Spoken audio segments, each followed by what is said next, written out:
Leonito, good evening, Brother Leonito. Yung may unmute ba sa screen mo? Pag-click yung unmute sa screen. Yun. Hello, good evening. Hello, oh yes, good evening. Mapagpalang oras po, Bro Jando. Yes, good evening, bro. May tanong lang po ako kasi bali hindi po ako yung may tanong nito, yung kaibigan ko na regarding po dun sa 73 books of Bible. Binawasan daw ng Katoliko yung 73 books ng 7 books. Binawasan? Saan daw dinala ng Katoliko yung 7 books? Natatawa ako sa tanong niya. Walang... Sabi ko sa kanya, ang nagbawas dyan, yung mga... ang sabi ko sa kanya, hindi Katoliko nagbawas niyan. Yung mga protestant na nagbawas niyan. Pinipilit niya, Katoliko ang nagbawas niyan. Tapos, nagagalit siya. Saan daw dinala ng Katoliko yung 7 books? Wala, bro. Yun po tanong ko. Nagbawas niyan, hindi Katoliko. Inaamin yan mismo ng official website ng King James Bible. Ito, Apocrypha sa kingjamesbibleonline.org. Ito sabi nila. Lakihin natin yan. Lakihin natin yung mga letra para mabasa natin ng maigi. Yan, no? Sabi na dito, the Apocrypha is a selection of books which were published in the original 1611 King James Bible. These apocryphal books were positioned between the Old and New Testament. The Apocrypha was a part of the King James Version for 274 years until being removed in 1885 AD. A portion of these books were called deuterocanonical books by some entities such as the Catholic Church. So yung mga aklat na yan is tinatawag na deuterocanon ng Catholic Church. At kung titingnan mo yung Catholic Bible, may deuterocanon yun. So wala tayong binawas. Sila yung nagbawas. Brother Leonito? Yun nga po yung paliwanag ko sa kanya. Yun nga po yung paliwanag ko sa kanya. Nagagalit. Saan daw dinala ng Katoliko yung 7 books na binawas? Walang binawas. Walang binawas yan. Tanungin, bakit tinanggal? Bakit tinanggal? Meron yata ako. Brother Tata, bakit daw tinanggal, Brother Tata, ng protestante yung Deuterocanon? Yes, kung tingnan natin sa panahon po sa British Foreign Bible Society noong 1885 ba yun, tinanggal na yung Deuterocanon. At saka dahil, sandali lang, may pinalabas yung Archbishop Canterbury, Brother Jando, nakalimutan kung saan ba to yun. Yung pag-publish ng King James Version na walang apocryphal na mabibilanggo. Ito. Ayan, sabi dito, 2 main factors operated in the dropping of the books of Apocrypha. One was an economic consideration. Since the books of the Apocrypha are almost as long as the New Testament in book, it is cheaper to print and bind Bibles without those books. Chiefly, however, it was for doctrinal considerations that they left out of general usage among Protestants. So, isa sa mga dahilan is magiging mura pag nag-print ng Biblia na walang apokripa, no? Pero may batas noong una na bawal yan. Ito. Saan ba dito? In fact, one of the translators of the King James Version, George Abbot, as Archbishop of Canterbury, issued a decree in 1615 that if any printer should dare to bind up and sell a copy of the Bible without the Apocrypha, he would be liable to a whole year's imprisonment. So makukulong ng 1 taon yung magtatanggal ng Apocrypha sa Biblia noong unang panahon. Pero noong 1885, 1890, tinanggalan ng British Foreign Bible Society, Yan ang dahilan kung bakit yung kanilang Biblia 66 books na lang. Bertata?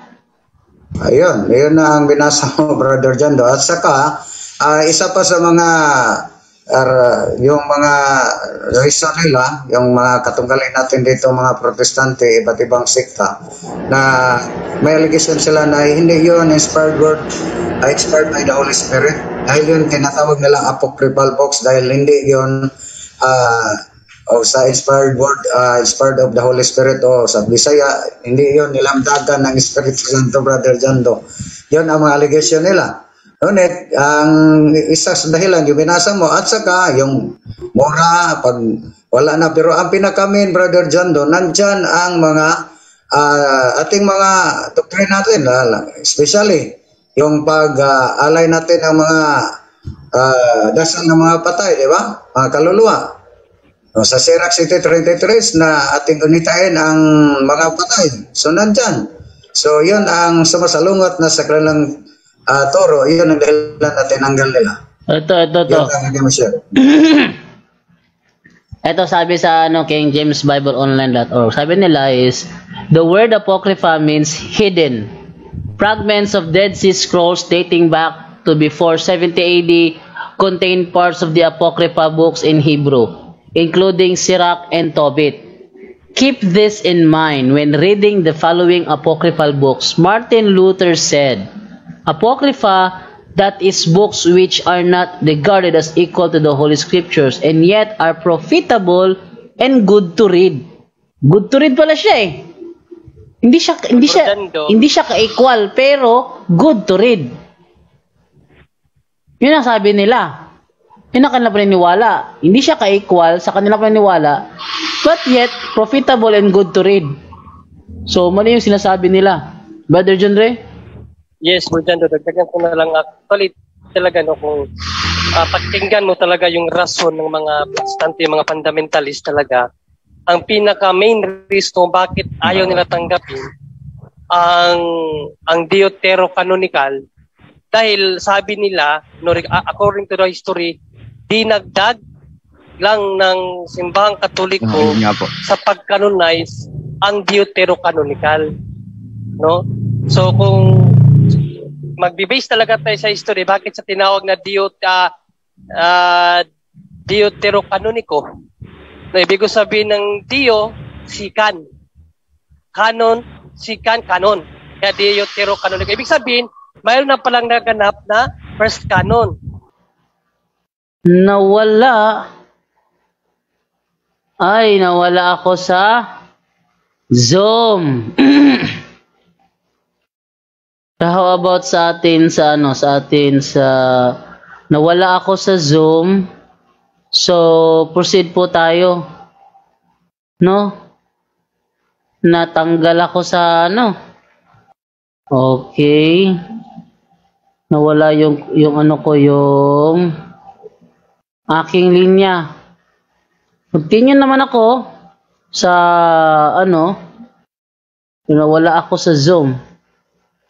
Ayun, nagbalik na uli ako. Ang mga Jewish scholar ay dapat ang kikilalanin na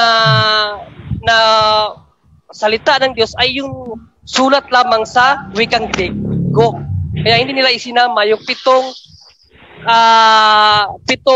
translated na hindi translated, pitong talaga sulat na Greek, Greek talaga na pagkasulat. Hindi yung tinanggap. Pero kasama yun sa salita ng Diyos. Ayaw lang nilang tanggapin ng mga Hebreo kasi nga nakasulat sa Grego. So yun ang first canon. Kaya ang simbahan ang naitatag ng simbahan nung pinakolekta ni Pope Damaso ang mga kasulatan sa katauhan ni St. Jerome, isinama yung Septuagint version o yung pitong libro na isinulat sa Greek, no, yung part of Daniel, Tobit, yung Maccabees, Sikan, ang third Maccabees, first and second Maccabees, etc. Isinalo yung simbahan kasi nga that was part of tawag nito yung inspired by the Holy Spirit na mga aklat. So isinama niyang simbahan. Tandaan natin, no, ang simbahan ang nakakilala kung ano yung tunay at ano yung mga mali.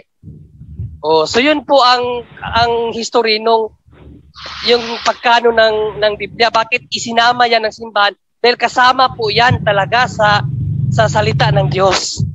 Oh, so mali po yung unawa nila o yung kanilang bintang na idinagdag lang ng mga hindi ho idinagdag, kasama talaga yan. Ayaw lang tanggapin ng first canon ng mga Hudyo kasi nakasulat sa Greek. Kasi ang basihan ng mga Hebrew, ng mga Jews sa pag-canonize ng kasulatan, dapat ay nakasulat sa salitang Hebrew. Kaya yung isinulat ng mga propeta sa sulat na Griego, hindi nila isinama. So yun ang problema doon. Kaya nasabi ng mga protestante na idinagdag lang ng Katolik. Hindi o dinagdag ng Katolik. Kasama talaga yan sa salita ng Diyos. Yun lang, Bro Jando. Salamat. May comment si Bro Erwin Del Rosario, Brother Jando. Kung tanggapin nila ang apocryphal books ay maging Katoliko na po sila. Yun. Brad, excuse po. Bali yung kausap ko po, sabi niya, tinanggal po daw ng Katoliko yung 7 books. Ang tanong niya, saan daw din nila? Galit na galit. Ilabas niyo yung 7 books. Wala. Tinanggal niyo yung 7 books. Tapos ngayon, ayaw niyo ilabas. Bro Leo nito. Oo. Ang protestante nagtanggal niyan, sabi ko. Bro Jando, na fake news. Bro, na fake news yung ano mo, na fake news. Baka ang narinig niya, nadagdag. Pero ang nga po, niya, kasi binawasan nila. Kasi nagdagdag ang Katoliko. MCGI po siya. Oo nga po, alam ko po siya, binawasan po ng protestante yan. Yun po. Pag MCGI, ilabas ko daw yung 7 books. Pag MCGI nagsalita, iba yung sinutukoy nilang tinanggal.